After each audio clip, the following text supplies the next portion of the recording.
शंकर जी को लगा क्या हो गया, क्यों बंद कर दिया।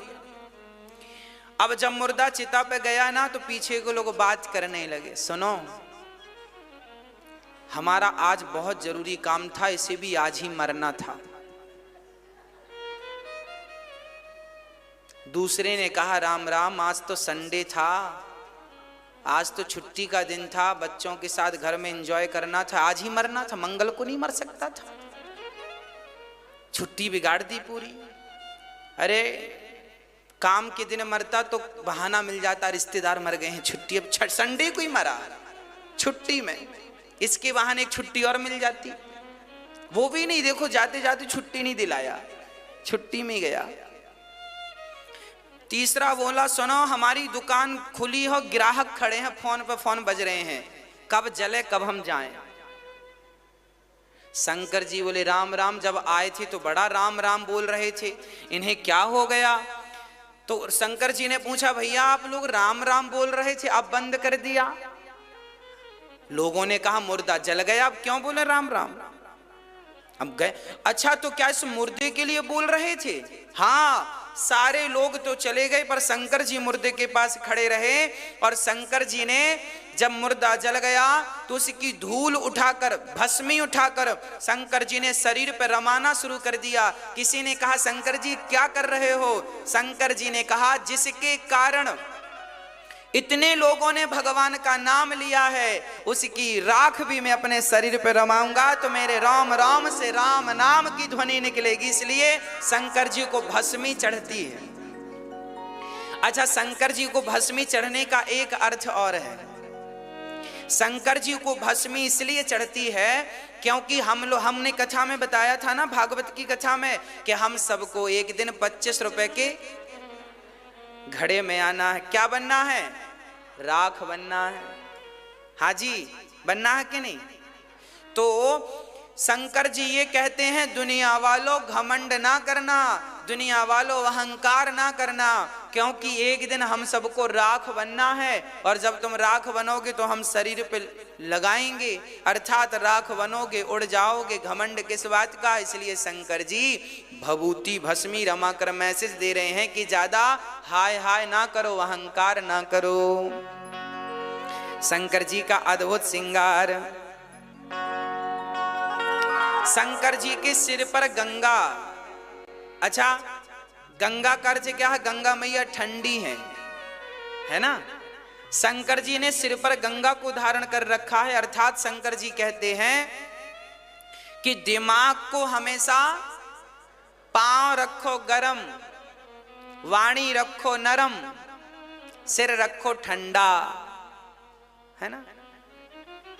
3 चीजें याद रखना। पांव गरम, पांव गरम का मतलब है ज्यादा से ज्यादा काम करो, चलो फिरो। सर्दियों में सभी को गर्म पानी में पांव डाल लेना चाहिए, बाल्टी में पानी भर लो गुनगुना सा, और बूढ़ी माताओं को, बूढ़े पुरुषों को गर्म पानी में पांव 15 मिनट डाल के रखना चाहिए। इससे क्या होता है, इससे लकवा इत्यादि बीमारियां नहीं होती, है ना। बहुत सारी बीमारियां कंट्रोल में रहती हैं, खासकर बुजुर्गों को करना चाहिए। आप सभी वृद्ध माता पिता, रात्रि को ठंडी ज्यादा है ना, सोने के पहले 10 मिनट के लिए गुनगुने पानी में अपना पांव डाल दो, फिर पांव निकाल कर पांव में सरसों का तेल लगाकर बढ़िया से सो जाओ। सोते समय मोजा नहीं पहनने चाहिए, है ना। चलते फिरते दिन में भले पहन के रखो, रात्रि को सोते समय उतार देना चाहिए मोजा, ठीक है। और पांव में बढ़िया नारियल सरसों का तेल लगाकर गर्म पानी से पहले सेको, फिर तेल लगाकर फिर विश्राम करना चाहिए, सर्दियों में विशेषकर बुजुर्गों को, ताकि आप स्वस्थ रहें और आप अच्छे रहें, कथा सुनते रहें। आप अच्छे रहेंगे तो कथा सुनते रहेंगे, है ना। तो शंकर जी के सिर पर, अच्छा, दिमाग को ठंडा रखना चाहिए, माताओं को गुस्सा बड़ा आता है ना। तो आप लोग ना ठंडा, आप लोग भी गंगा मैया को सिर पे बिठाया करो। अब तो शंकर जी की बारात चली। अच्छा, शंकर जी बारात जब लेकर चले ना, तो काहे में शंकर जी ना कारवार नहीं बुलवाए, शंकर जी के पास कार वार बुलवाने के लिए सोचते BMW बुलवा लेते हैं, नहीं बुलवाए शंकर जी, अपने खुद के वाहन पर चले। भाई अपनी मोटरसाइकिल जब हमेशा काम आती है तो आज शादी में इसको क्यों छोड़ के चले, इसको भी लेके चले। नहीं मोटरसाइकिल बोलेगी लो, बाकी तो हम पे ही बैठते थे, दुल्हन लेने गए तो बड़ी कितने दिन मिलेगी वो। तो अपनी अपनी अपनी होती है, इसलिए शंकर जी अपने बैल पर बैठकर चले। वो बैठे भी तो उल्टा नंदी के पूंछ की तरफ शंकर जी ने मुंह कर लिया। अच्छा मुंह इस तरफ क्यों किया? शंकर जी देखना चाहते ना हमारी बारात में कौन कौन नाच रहा है। अब भाई दुल्हा आगे, घोड़ी पर दुल्हा आगे मुंह करके बैठता, बाराती पीछे नाचते, कौन कैसा नाच रहा, कैसे मजा आएगा। अरे शादी का मजा लेना हो तो उलट के बैठो, है ना, उलट के। अच्छा शंकर जी बैल पर क्यों बैठे? क्योंकि बैल धर्म का प्रतीक है। यह बात भागवत जी में लिखी है परीक्षित के प्रसंग में। बैल के 4 चरण होते हैं, धर्म अर्थ काम और सत्य दया दान तप। धर्म के 4 चरण, सत्य सत्य दया दान और तप, ये धर्म के 4 चरण हैं। शंकर जी किस पर बैठे हैं? शंकर जी किस पर बैठे हैं? किस पर बैठे हैं? शंकर जी बैल पर नहीं बैठे, बैल तो धर्म का प्रतीक है। उसी प्रकार शंकर जी बैल पर नहीं, शंकर जी तो धर्म पर सवार होकर के विवाह करने जा रहे हैं। विवाह करो तो धर्ममय विवाह हो। और शंकर जी उलट कर क्यों बैठे हैं? अरे स्वाभाविक सी बात है, जब व्यक्ति धर्म के मार्ग पर चलेगा तो संसार से तो उलट ही जाएगा, भगवान में तो मन लग ही जाएगा। इसलिए शंकर जी उलट कर बैठे हैं। शंकर जी उलट कर इसलिए भी बैठे हैं क्योंकि पीछे हैं भगवान नारायण, क्योंकि दुल्हा आगे होता है और बाराती पीछे। और बारात में कौन है? नारायण है, इंद्र हैं, शंकर ब्रह्मा जी हैं। तो भगवान शंकर ने कहा मैं अपने इष्ट को पीठ कैसे दिखाऊं? दुल्हा आगे चलेगा तो बाराती पीछे चलेंगे, तो बारातियों की तरफ दुल्हे की क्या हो जाएगी? पीठ हो जाएगी। शंकर जी कहते हैं मैं अपने नारायण को, अपने इष्ट को पीठ कैसे दिखाऊं? तो उलट कर बैठ गए कि मेरे नारायण कैसी बहाने। एक क्षण के लिए सोचिए, दुल्हा विवाह करने जा रहा है पर अपने इष्ट से अपनी नजरें नहीं हटाना चाहता। ये कितना बढ़िया संदेश है कि काम कुछ भी करो पर अपने इष्ट के चरणों में दृष्टि बनी रहे। काम करते रहो और नाम, काम सारा करो पर इष्ट के चरणों में आप अपना मन लगा के रखें। ये शंकर जी का बैल पर चढ़ने के पीछे मैसेज है ना। चले शंकर जी, नांग लपेटे भस्म रमाए, शिव जी बैठे हैं। भगवान की हो। तो शंकर जी इस भाव से बैठे हैं। अच्छा शंकर जी ने बाघांबर लपेट रखा है ना। अच्छा ये बाघांबर, बाघ की खाल, बाघांबर शेर है ना। अच्छा शेर की खाल बाघांबर शंकर जी ने लपेट रखी है और उसको कसने के लिए आजकल आप लोग बेल्ट लगा लेते हैं, पर शंकर जी ने बेल्ट तो था नहीं, तो नांग बांध लिया। सांप को कमर में भी, यहां भी सांप, यहां भी सांप, यहां भी, और गले में जो है वो अलग, और यहां। अच्छा शंकर जी ने बाघांबर क्यों पहनते हैं? शंकर जी, किसी ने कहा शंकर जी बाघांबर क्यों पहनते हैं? अरे भाई बाघांबर इसलिए पहनते हैं हमें और आपको मैसेज देने के लिए, दुनिया वालों ये बाघ है, शेर है, ये कल तक जंगल का राजा था, आज इसकी दशा देखो ये है। ऐसे तुम भी अहंकार ना करना, तुम अपने आप को बड़ा राजा बाजा समझते हो। राजा ये समझता था, शेर देखो आज ये बंधा पड़ा है। और बांधा किससे? नांग से बांधा। सर्प मतलब काल, काल ने सबको बांध रखा है। हम सब किसके अधीन हैं? काल के अधीन हैं। तो बाघांबर को किसने बांधा है? शंकर जी ने। किससे बांधा है? नांग से, सांप से, मतलब काल से बंधा हुआ है। आप भी काल से बंधे हैं और मैं भी काल से बंधा हूं। पुरुष बली नहीं होत है, काल मतलब समय, समय मतलब काल। पुरुष बली नहीं होत है, समय होत बलवान। भीलन गोपी लूट लई, वही अर्जुन वही वान। समय समय पर होत है समय समय की बात। राम जन्म का दिन बड़ा और कृष्ण जन्म की रात। ये समय समय की बात है कि कभी वो राजा था, अब पड़ा हुआ है। हाँ, तो आप भी अपने हर समय का ध्यान करो,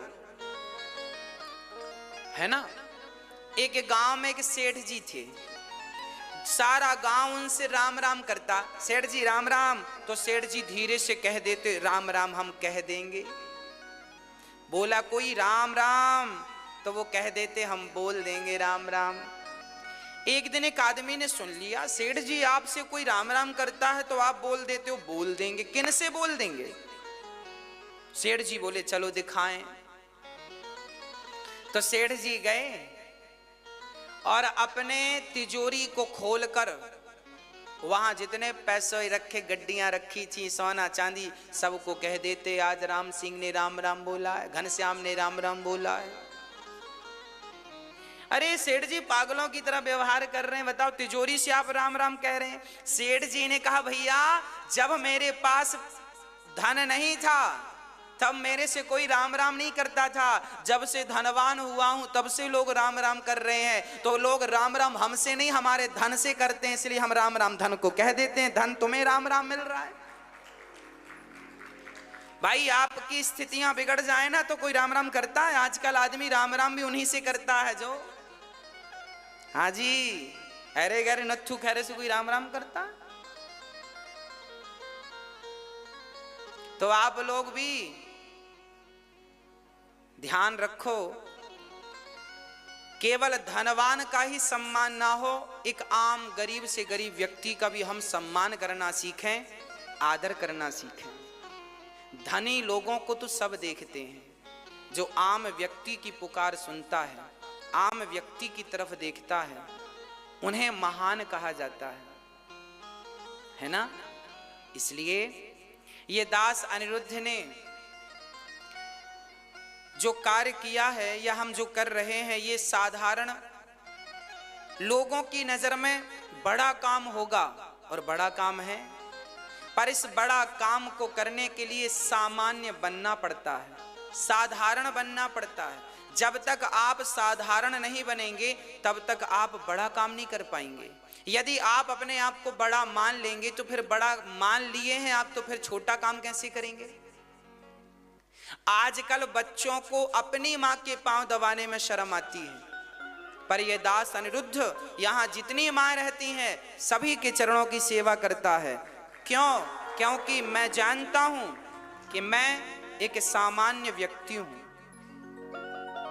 मैं किस बात का अहंकार करूं?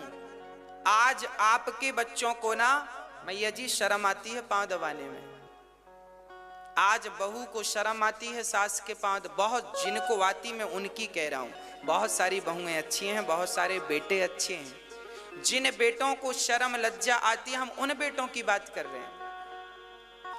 पर हमें तो गर्व होता है कि चलो कल को तो हम नहीं ही रहेंगे संसार में, पर जब तक हैं तब तक हम किसी के काम आ रहे हैं, हम किसी के काम आ रहे हैं, यही हमारे इस जीवन की सार्थकता है। इस संसार में आना हमारा सफल हो गया क्योंकि हमारा ये शरीर किसी के काम आ गया, हमारी वाणी किसी के काम आ गई। अरे हमारी वाणी आपको कथा सुनाने के काम आ गई, हमारे ये हाथ माँ की चरण दबाने के काम आ गए, और क्या चाहिए, है ना। इसलिए जीवन में बड़ा बनना हो तो हमें सामान्य बन के जीना पड़ता है, सामान्य रहना पड़ता है। नहीं तो अहंकार पीछा नहीं छोड़ता। आज किसी के पास कुछ दो पैसे आ जाएं तो अहंकारी हो जाता है, झुकता नहीं है। हाँ, क्यों नहीं झुकता? क्योंकि झुकता वही है जिनमें जान होती है, अकड़ खास मुर्दे की पहचान होती है। जो अकड़ जाएं वो मुर्दे हैं, और जो अभी तक झुक रहे हैं बस उन्हीं को आप जिंदा समझना, बाकी जो अकड़े खड़े हैं मुर्दे हैं। इसलिए शंकर जी मुर्दों की भस्मी रमाते हैं। शंकर जी ने शेर की खाल लपेट रखी है, मृग छाल बाघांबर। भैया हमें भी भगवान का चिंतन करते रहना चाहिए, क्योंकि बाघ की खाल तो फिर भी शंकर जी के काम आ गई, हमारी खाल तो जूता बनाने के काम भी नहीं आती। सच कहें हम तो बकरा बकरी गाय भैंस से भी गए गुजरे हैं। गाय का गोबर काम पे आता है, आदमी का गोबर कहाँ काम पे आता है ना? गाय की खाल काम पे आ जाती है। भाई बकरा बकरी की खाल से ना ढोलक तबला बनता है, बकरा बकरी के ऊंट की खाल से तबला बनता ना, ढोलक तबले की चाटी इत्यादि बनती है। हमारी खाल से तो तबला भी नहीं बजेगा, बजेगा? तो अब ये बताओ कि उनकी तो खाल भी काम पे आती है, उनका तो गोबर भी काम पे आता है, हमारा तो कुछ भी काम पे नहीं। तो हम उनसे भी निकृष्ट हैं कि नहीं? यदि हम भगवान का नाम लेकर सेवा करके भक्ति करके अपना कल्याण कर लें तब तो हम उनसे श्रेष्ठ हैं। और यदि हमने सेवा नहीं किया, इन हाथों से हमने भक्ति नहीं करी, इस जिह्वा से नाम नहीं जपा, तो फिर हम तो उनसे भी निकृष्ट हो गए। यदि आपको उनसे श्रेष्ठ बनना है तो परमार्थ करके ही आप श्रेष्ठ बन सकते हैं, नाम जप के ही भक्ति करके ही श्रेष्ठ बन सकते हैं, नहीं तो हम उनसे गए गुजरे तो हैं ही, है ना? इसलिए शंकर जी बहुत बड़ा मैसेज। अच्छा, शंकर जी की बारात पहुंच गई। अच्छा, बारात देखने के लिए गांव की स्त्रियां, गांव के बच्चे लोग इकट्ठे होते, दुल्हा कैसा है देखें, दुल्हा कैसा देखें। अच्छा, दुल्हा कैसे? शंकर जी की बारात में भूत प्रेत डाकनी पिशाचनी, किसी के पांव ऐसे हैं तो किसी के ऐसे हैं पीछे की तरफ, किसी की धड़ तो है सिर का पता नहीं, और किसी के साथ साथ सिर हैं तो धड़ का पता नहीं। अब बारात जब पहुंची तो सबसे पहले भूत प्रेत पहुंच गए।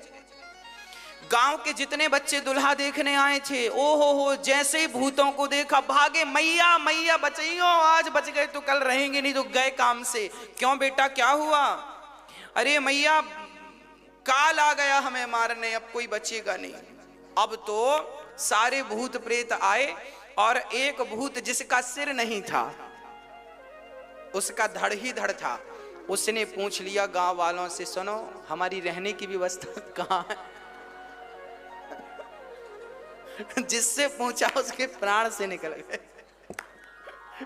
कहाँ बताएं कि कहाँ रहो तुम? अब और तो और जब पंगत लगी तो पत्तल परोसने वाला कंफ्यूज था। क्यों कंफ्यूज? अब जिसके धड़ था उसे क्या पत्तल परोसे, और जिसके सर था, केवल एक सिरवस था, जस दुल्हा तस बनी बराता, को मुखहीन, लिखा रामचरितमानस में। जिसका केवल सिर था उसे तो पत्तल परोस की, पर धड़ बाजू में बैठा था। अब पत्तल परोसने वाले ने सोचा इसे परोस सके नहीं और नहीं परोसे तो पकड़ ले। अच्छा चलो, यहां तो समस्या हो गई, चलो सबको परोसा, पर आगे चला तो 7 सिर एक जन के। अब उसको लगा एक पत्तल रखूं कि 7 रखूं, एक पत्तल से काम बने। अब इसके 7 सिर हैं। अच्छा बताओ, आप लोगों के 7 सिर होते तो कितने पत्तल लगते आपको?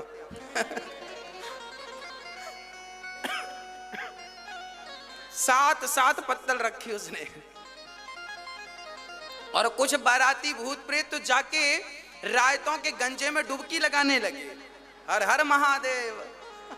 रायतों के गंजे भरे थे, उसमें डूबने लगे। हर हर महादेव, हर हर महादेव।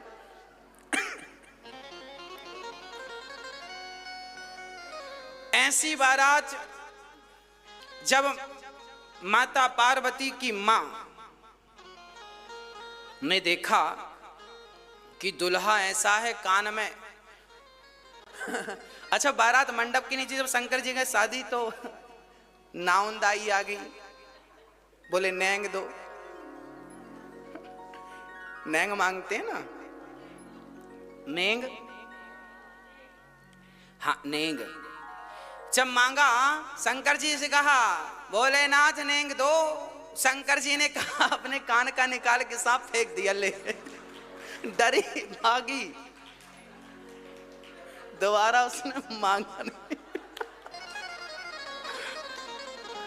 मांगा ही नहीं, भागी वो। अब क्या मांगे, उसको लगा कि अब दोबारा मांगे तो सिर वाला आएगा, बड़ा वाला।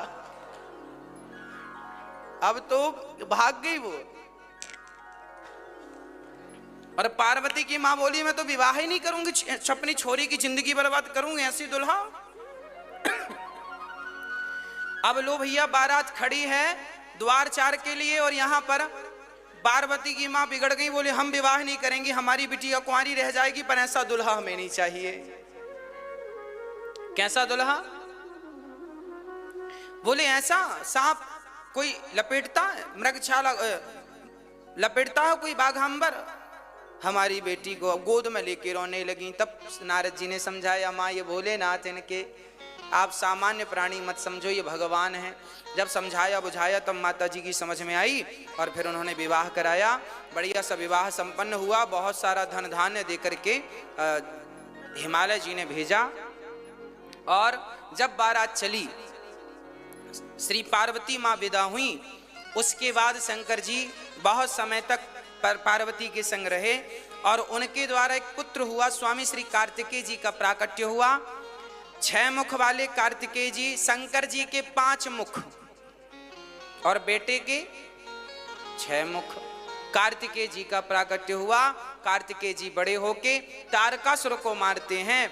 और एक दिन बड़े शांत चित्त से शंकर जी बैठे थे। पार्वती ने कहा, हे भोलेनाथ, आज हम आपसे कुछ कहना चाहती हैं। हाँ हाँ कहो। तब क्या कहा?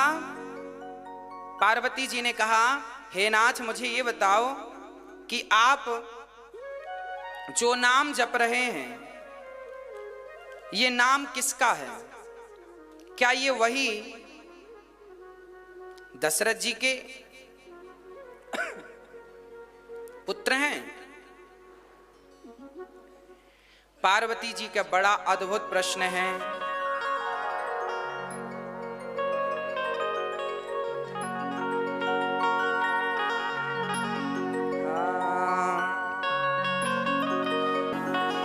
पार्वती ने प्रश्न किया। आज शंकर जी और पार्वती गए और आपस में भगवत चर्चा हो रही है। पति और पत्नी को भी बैठकर बड़े भाव से भगवान की चर्चाएं कहनी और सुननी चाहिए। मन निर्मल होता है ना? भगवान को कभी नहीं विसारना चाहिए। किसी भी हाल में भगवान का विस्मरण नहीं करना चाहिए। शंकर जी से माता पार्वती ने प्रश्न किया, हे नाथ, जिस राम का आप दिन रात ध्यान करते हैं, क्या ये वही राम है जो दशरथ के पुत्र हैं? जिन राम का आप दिन रात ध्यान करते हैं, क्या ये वही राम है जो सीता के लिए वन वन खोज रहे हैं, सीता सीता कह के रो रहे हैं? क्या ये राम वही राम है जो निर्गुण निराकार हैं? क्या ये वही राम है जो सगुण साकार हैं? क्या अलग हैं? राम कितने हैं? अच्छा बताओ, राम कितने हैं? एक। हमारे भारत में कोई पंथ है, मुझे बहुत ज्यादा जानकारी नहीं है, उन लोग कहते हैं राम 4 हैं। 3 या 4 कहते हैं। वो क्या कहते हैं सुनो। वो खासकर वो माताएं ज्यादा होती हैं वहां। मैया मैया एक मैया मेरे पास आई, बोले गुरुजी आपको हम ज्ञान देंगी। हमने कहा दो, हमें तो ज्ञान मिले तो लेने में नुकसान क्या। उन्होंने हमें ज्ञान दिया। बोले सुनो, एक राम दशरथ का बेटा, एक राम घट घट में लेटा, एक राम का सकल पसारा, एक राम का सब जग सारा। उन्होंने टोटल 4 राम कह दिए, है ना। उन्होंने कहा 4 राम हैं, आप किस राम की पूजा करते हैं।